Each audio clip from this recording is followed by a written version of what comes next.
L'homme-balle, t'as faim? Je sais pas, à toi de me le dire. Tu m'as donné à manger depuis que je suis enfermé ici? Ah, c'est vrai, j'avais oublié qu'il fallait que tu manges. Désolé, j'avais oublié. Ah, merci. C'est quand même fou que tu puisses être aussi heureux pour un mouton qui bouffe ses congénères. Attends, quoi? Sorti le 19 janvier 2024 et développé par Pocket Pair, Palworld est un jeu de survie où tu captures des monstres, nommés Pal, pour les faire combattre contre leurs semblables et qui peuvent aussi être exploités. Bon, après, libre à vous de décider si ça sera dans la joie et la bonne humeur. Bon, cochon, t'as intérêt à miner plus vite, sinon je te fais cuire à la broche. C'est à moi que tu parles! Tu veux que je répète? T'es sûr? Oui! Bon bah pour l'histoire ça va pas être compliqué. Vous vous réveillez aux côtés de 3 pals curieux et pouf, vous voilà dans le monde de Palworld. Assalamu alaikum, bratem, khanese. Ah et ici pas de blabla, on découvre rapidement le jeu et comme dans tous les jeux de survie, on se fait nos outils, on collecte des ressources, mais surtout on collecte des pals, ce qui va devenir le point essentiel du jeu. Bon, il y a le fait qu'on doit leur casser la gueule pour accroître nos chances d'apprivoisement, et ce pour avoir leurs ressources, mais j'imagine que c'est qu'un détail. Et quand je parle de leurs ressources, je parle bien de leurs tripes.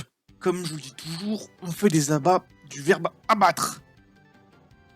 Mais décimer et tout ça. Bon, au-delà de ça, il donne aussi des ressources pour améliorer notre équipement ou fabriquer des objets bien meilleurs ou plus pratiques. Ce qui fait qu'on se retrouve vite à faire des tueries de masse, mais c'est nécessaire dans la progression du jeu. Donc il faudrait se montrer, disons, pragmatique. Pragmatique? À noter aussi que le jeu a complètement assumé son côté dark. On peut acheter d'autres pales, en vendre aussi même si je préfère pas savoir ce qu'ils font avec, même si j'ai quelques indices. Je vais pas mentir, mais quand tu joues à Pokémon depuis que t'es gamin, c'est assez drôle de voir certaines situations, comme voir un petit singe se la jouer tonton flingueur ou de pouvoir tirer des œufs explosifs via un perroquet kamikaze. Attends, ça sort vraiment de son... Quelle arène! Tu déesses! Comme je l'ai dit avant, même principe que sur Pokémon. Vous capturez des pales et augmentez vos chances de capture en leur cassant la gueule, sans les tuer, et pour ainsi les faire venir dans votre camp.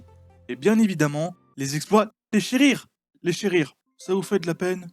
Oh, mais c'est rien, voyons, je fais que de lui masser froid avec une batte. J'ai mal!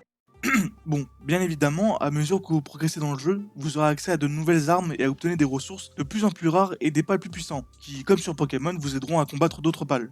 Après, j'imagine que dans ce genre de jeu-là, l'objectif est de compléter l'encyclopédie qui résume ces monstres, comme sur Pokémon avec l'iconique Pokédex. D'ailleurs, sur Palworld, il y a de tout niveau design.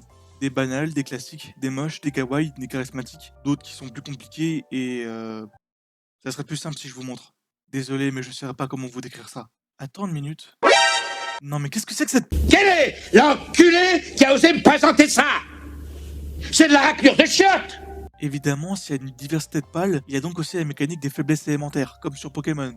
Des plantes en passant par la roche, du feu à la foudre, de l'eau à la glace, et etc. Mais il y a aussi un autre point important, les pales ont des capacités spéciales qui leur sont soit innées, soit liées par des objets qu'on pourra débloquer suivant la progression de la partie et notre niveau. Et jeu de survie oblige, il y a des conditions. Déjà avoir capturé le pal en question, ce qui en soi pourrait s'avérer très difficile suivant qui ça concerne, et en plus il se laisse pas faire ses bougres, avoir le niveau pour débloquer le plan, et avoir les ressources. Parce que c'est un jeu de survie. Mais croyez-moi, une fois toutes les conditions réunies, ouais, ça en vaut largement la peine. Par exemple, transformer ces abrutis de pingouins en munitions pour lance-roquettes. Ouais, faut que j'en chope un. 2 secondes, j'arrive.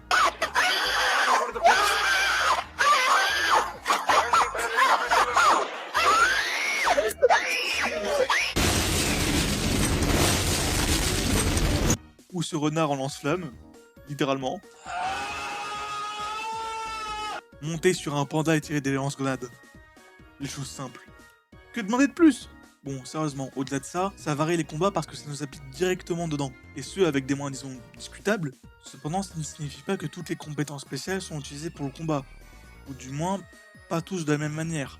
Certaines sont utilisées pour se protéger, ou pour se défendre plus largement. D'autres sont utilisées pour se déplacer plus rapidement, un peu comme des moyens de transport, et ce, suivant le pal qu'on monte. Certaines capacités spéciales peuvent aussi servir à de l'assistance au combat, comme du buff par exemple. Et il y a aussi des capacités spéciales qui peuvent s'utiliser hors combat, ou qui est précisément pas destiné à ça, comme le tombat avec son repérage par exemple. Ce qui est intéressant et non négligeable, c'est que n'importe quel pal peut être utilisé suivant la situation dans laquelle on est.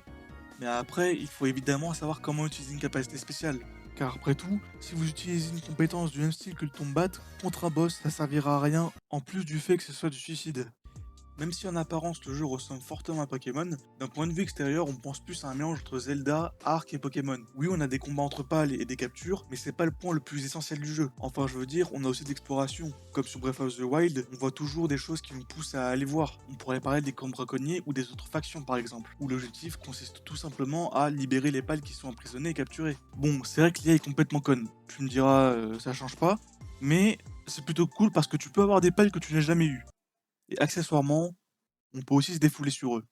Est-ce qu'il y a autre chose à ajouter? Soit dit en passant, il y a aussi les petites statuettes vertes qu'on peut ramasser et donner à une grande statue, et ce pour augmenter nos chances de capture, ce qui en soi est pas mal, parce que en ce qui s'agit de l'exploration, c'est typiquement le truc qui brille le plus la nuit comme de jour, donc t'as qu'une seule envie, c'est de le ramasser. Au-delà de ça, si on devait désigner le plus gros élément de jeu, ce serait plutôt la gestion du camp et de notre survie. Car après tout, faut se rappeler que Palworld est un jeu de survie et pas un RPG comme Pokémon. Donc les pals qu'on va capturer vont non seulement servir à combattre, mais suivant leurs éléments, ils pourront aussi contribuer au développement du camp d'une manière ou d'une autre. Certains peuvent collecter des ressources, d'autres peuvent servir à chauffer les aliments et les matériaux pour la forge, ou tout simplement de la main-d'œuvre pas chère, car après tout, ils peuvent aussi vous aider à construire et à fabriquer pour vous. Et encore une fois, libre à vous de décider si vous serez tyrannique ou non. Étant donné que c'est un jeu de survie, rester appuyé sur une touche pendant plusieurs minutes, ça peut rendre fou les impatients comme moi.